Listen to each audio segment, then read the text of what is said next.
ক্ষমতার অপব্যবহার করে রাজুক থেকে ৩০ কাঠা প্লট গ্রহণের আলাদা ৩ মামলায় শেখ হাসিনা, শেখ রেহানা, টিউলিপ সিদ্দিক ও আজমিনা সিদ্দিক সহ 53 জনের বিরুদ্ধে গ্রেফতারি পরোয়ানা জারি করেছেন আদালত। আমাদের পিনাকি দাদা কিন্তু চরম ধরা খেয়েছেন, তার খেল কিন্তু খতম হয়ে আসছে। সেই বিষয়ে আজকে ভাবলাম যে এই খুশির সংবাদটা সবার সাথে শেয়ার করি, সবাই জানতে পারবেন যে তিনি কত বড় ধরাটা খেয়েছেন। তার সময় কিন্তু প্রায় শেষ হয়ে এসেছে। ইতিমধ্যে ফ্রান্স আওয়ামী লীগের পক্ষ থেকে একটা আবেদন দেওয়া হয়েছে ফ্রান্স সরকারের কাছে, তার যে থাকার অনুমতি বাতিলের আবেদন করেছে ফ্রান্স সরকারের কাছে।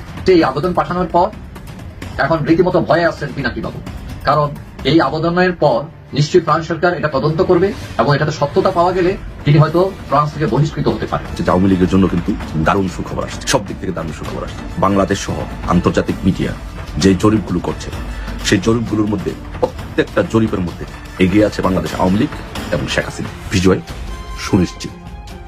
বাংলাদেশের আওয়ামী লীগের জনপ্রিয়তা দিন দিন বৃদ্ধি পাচ্ছে। তবে শেখ হাসিনা বাংলাদেশে ঢুকবে যে কোনো সময়, এটা কনফার্ম, এবং কিভাবে ঢুকবে, কোথা দিয়ে ঢুকবে এটা হয়তো গোপন রাখা হচ্ছে, এটা যদিও এখন পর্যন্ত সবাই জানে না, কিন্তু শেখ হাসিনা যে কোনো সময় বাংলাদেশে ঢুকবে এটা কনফার্ম। আর এই কনফার্মেশনের কারণেই আগামী এক সপ্তাহের মধ্যেই দেশে ফিরছেন আওয়ামী সভানেত্রী শেখ হাসিনা। আমি যে তথ্য পেলাম আমার একটা সোর্সের মাধ্যমে, হাসনাত এবং সার্জিস কোন রকম ভাবে দেশের বাইরে চলে যাওয়ার জন্য পায়তারা চালাচ্ছে। ফ্রান্স এম্বাসি এবং পাকিস্তান এম্বাসিতে তারা কঠোর ভাবে যোগাযোগ করতেছে কোনোভাবে যেন বাংলাদেশ থেকে সেফ এক্সিট নিয়ে চলে যাওয়া যায়, কিন্তু কোনো প্রকার প্রক্রিয়া তারা করতে পারছে না। সেনাবাহিনীর পক্ষ থেকে মনে হয় কোনো একটা নিষেধাজ্ঞা রয়েছে। আমাদের বাংলাদেশের 5 জন সেনা কর্মকর্তাকে গ্রেফতার করে গৃহবন্দী করে রাখলেন। এই 5 জন সেনার ভিতরে আপনার শেখ হাসিনার খুবই ক্লোজ, এটার জন্যই তারা কি গ্রেফতার করে নিছে। এই প্রসঙ্গে সেনা প্রধান মিস্টার ওয়াকার তিনি কি পদক্ষেপ? পিনাকিদা যে ওয়েতে হাঁটতেছেন, আমার কাছে মনে হচ্ছে আর কি আগামী দিনে ভোটের মাঠে বিএনপির কিছু ভোট নষ্ট করেই ছাড়বেন। মির্জা আব্বাস থেকে শুরু করে মির্জা ফখরুল ইসলাম থেকে শুরু করে বাংলাদেশের গাদ্দার হিসাবে বিভিন্ন ভাবে এবং কি শহীদ প্রেসিডেন্ট জিয়াউর রহমানকে অনেক তথ্য দিচ্ছেন, এতদিন এগুলো আমরা নিজেরাও জানতাম না। তিনি বলছেন, আসসালামু আলাইকুম রহমতুল্লাহ, আশা করি সবাই ভালো এবং সুস্থ আছেন। স্বাগত জানাচ্ছি আমাদের আরেকটি নতুন ভিডিওতে। সুপ্রিয় দর্শক মণ্ডলী, ভিডিওর থাম্বনেল, টাইটেল ও ভিডিওর কিছু অংশ বিশেষ দেখে আপনারা ইতিমধ্যে ধারণা করতে পারছেন যে আজকের ভিডিওটি কতটা গুরুত্বপূর্ণ। সুপ্রিয় দর্শক মণ্ডলী, ইতিমধ্যে আপনারা রীতিমতো অবাক হয়েছেন অংশ বিশেষগুলো দেখে। আসুন আমরা সেই বিস্তারিত আলোচনাটা দেখে আসি, যা দেখলে আপনারা আরও বেশি রীতিমতো অবাক করেন। সুপ্রিয় দর্শক মণ্ডলী, আর কথা না বাড়িয়ে আসুন আমরা সেই বিস্তারিত আলোচনা ভিডিওটি দেখে আসি। তার আগে আপনাদের প্রতি ছোট্ট একটা রিকোয়েস্ট, যারা আমার চ্যানেলে নতুন, চ্যানেলটি সাবস্ক্রাইব করে লাইক, কমেন্ট, শেয়ার করে সাথে থাকুন। অবশ্যই ধৈর্য সহকারে সম্পূর্ণ ভিডিওটি দেখার জন্য অনুরোধ জানাচ্ছি। একটা আবেদন দেওয়া হয়েছে ফ্রান্স সরকারের কাছে, বলা হয়েছে যে এই পিনাকি ভট্টাচার্য তিনি এখানে রাজনৈতিক পরিচয় বা যে পরিচয় এখানে আসছেন, রিফিউজি স্ট্যাটাসে যদি থেকে থাকেন, তাহলে তিনি এখানে থেকে অন্য একটি দেশে, তার মানে বাংলাদেশে রাজনৈতিক অস্থিতিশীলতা তৈরি করছেন বিভিন্ন ভুয়া তথ্য ভিডিও বানিয়ে, এবং এর জন্য তার যে থাকার অনুমতি বাতিলের আবেদন করেছেন ফ্রান্স সরকারের কাছে। এখন শোনা যাচ্ছে ফ্রান্স সরকারের কাছে এই আবেদন পাঠানোর পর এখন রীতিমতো ভয়ে আসছেন পিনাকি বাবু, কারণ এই আবেদনের পর নিশ্চয়ই ফ্রান্স সরকার এটা তদন্ত করবে এবং এটাতে সত্যতা পাওয়া গেলে তিনি হয়তো ফ্রান্স থেকে বহিষ্কৃত হতে পারেন। এখন শোনা যাচ্ছে যে পিনাকি বাবু এই আবেদনের প্রেক্ষিতে তিনি খুব সতর্ক হয়ে যান এবং ভয়ে আসেন, এবং তড়িঘড়ি করে তিনি সম্প্রতি তার ফেসবুক অ্যাকাউন্টকে ডিসেবল করে দেন নিজেই, এবং প্রচার চালান যে তার ফেসবুক অ্যাকাউন্ট হ্যাক হয়ে গেছে।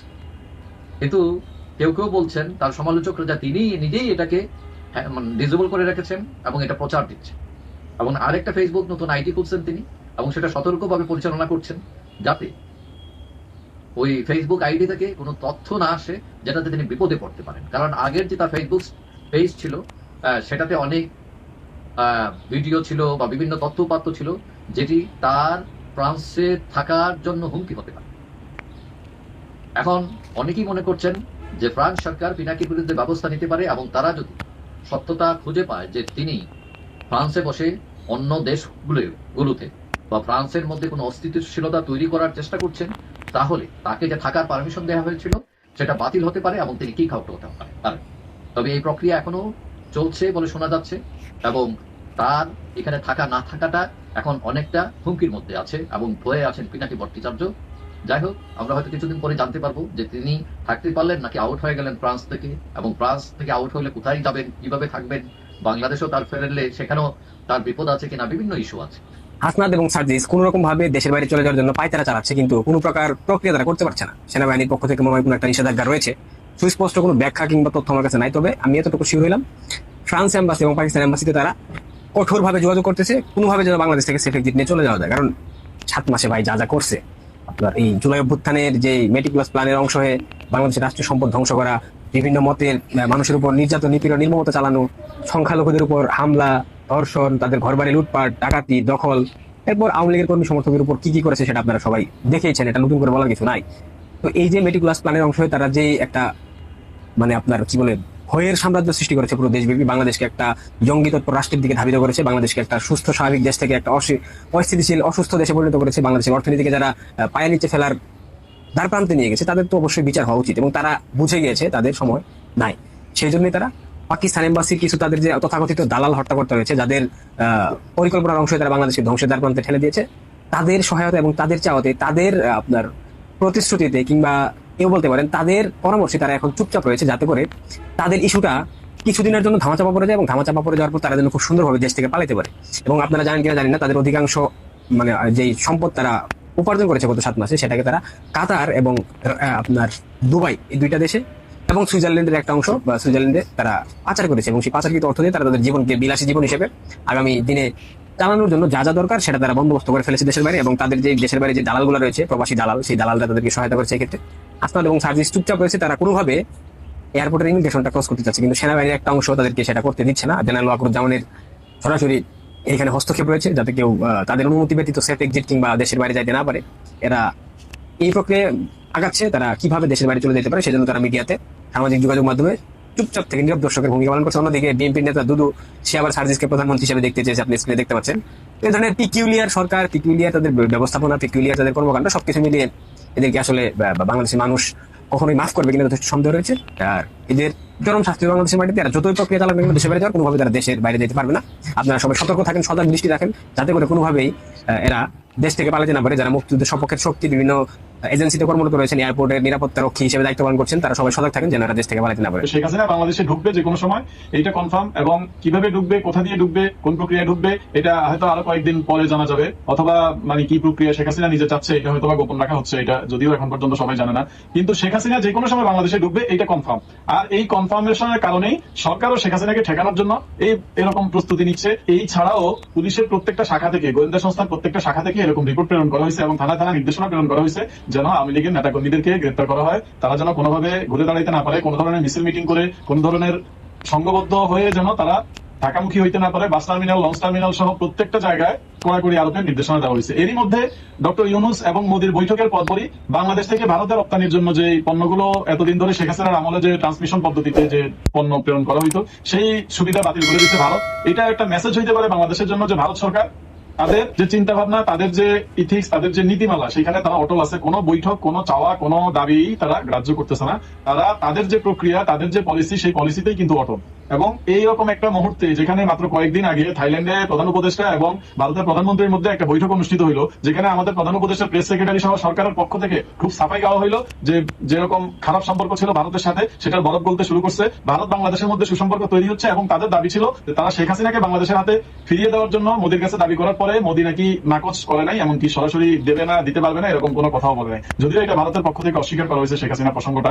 এখন বলা যাচ্ছে যে আমাদের সরকার একরকম মানুষকে বিভিন্নভাবে মিসগাইড করছে। যদিও এটা মানে ইনফরমেশন, এখন যে গ্লোবালাইজেশনের যুগ, একটা ইনফরমেশন যখন সোশ্যাল মিডিয়া শেয়ার করা হয় তখন কিন্তু সেটা যদি সরকারের পক্ষ থেকে বা সরকারের ঘনিষ্ঠ কেউ শেয়ার করে, এটা তো মানুষ ধরে নিতে পারে যে এটা হয়তো বা তাদের নিঃসন্দেহে কোনো শর্তপোক্ত কোনো প্রুফ নিয়ে তারা এটা বলতেছে। কিন্তু তারা যে এরকম একেবারে হুজুগে বয়ান দিয়ে ফেসবুক কাঁপাবে, এটা সাধারণ মানুষের আসলে ধারণার বাইরে ছিল, যেটা পরবর্তীতে প্রমাণ হয়েছে। কয়েকদিন আগে, আমাদের 2-3 দিন আগে, আমাদের একজন উপদেষ্টা আসিফ মাহমুদ সজীব ভুঁইয়া, উনি বাংলাদেশ 142তম স্থান থেকে মাত্র 47তম স্থানে নাকি চলে আসছে, এরকম একটা ফেসবুক পোস্ট দিয়েছিল। যদিও পরবর্তীতে রিউমার স্ক্যানার টিম এটা ভুয়া এবং 2024-এর একটা নিউজকে 2025-এ আইনা নিজেদের পক্ষে নেওয়ার জন্য, যে ইউনুস ম্যাজিক বলে প্রচারণা করার জন্য, যদিও এটা পরবর্তীতে পাবলিক হয়ে গেছিল।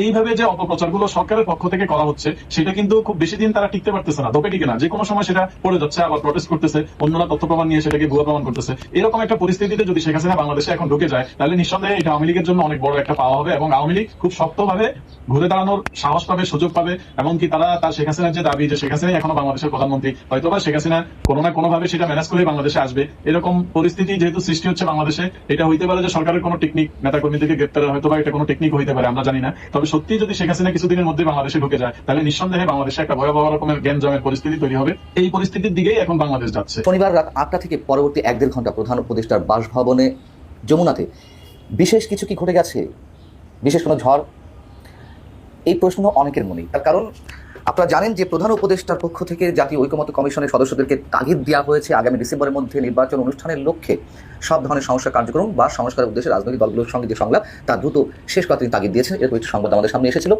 এবং যেটি নিয়ে আমি নিজেও আপনাদের সামনে কথা বলেছি, তবে সন্দেহ পোষণ করেছিলাম।